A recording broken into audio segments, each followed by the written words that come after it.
Sur le secteur lait AOP, j'aurais plus une différence parce qu'on n'a pas vraiment une déprise sur ces secteurs-là, puisqu'on est plutôt économiquement, c'est plutôt attirant. C'est plutôt, on va dire, une adaptation, on va dire, de la production, une modération demandée, on va dire, par la filière, qui fait que voilà, on est un petit peu en dessous. Si on poussait un petit peu juillet-août, ça remonte un tout petit peu, mais on ne passe pas vraiment au-dessus de ce qui se faisait les années antérieures.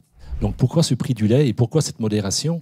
C'est parce que, en fonction des affineurs, il y a aussi une politique, dire on est sur du comté jeune ou on est sur du comté vieux, et en fonction des capacités, on va dire, de stockage de chacun, il y a un appel pour certains dans les COP à des modérations de production. Donc ça se traduit ici donc sur cette ferme moyenne donc par cette baisse de litres vendus de lait AOP. En termes de résultats, au niveau des produits, donc ça se traduit donc pour le produit de l'atelier lait, donc quand même par une hausse. Donc on a une bonne compensation du prix par rapport à cette baisse de volume.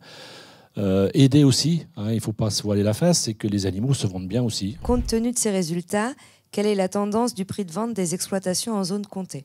C'est une problématique, mais c'est vrai que la reprenabilité, on va dire, d'exploitation, des fois, je dirais du fait des bons résultats et puis de la notoriété, on va dire, du secteur, fait que les prix s'envolent.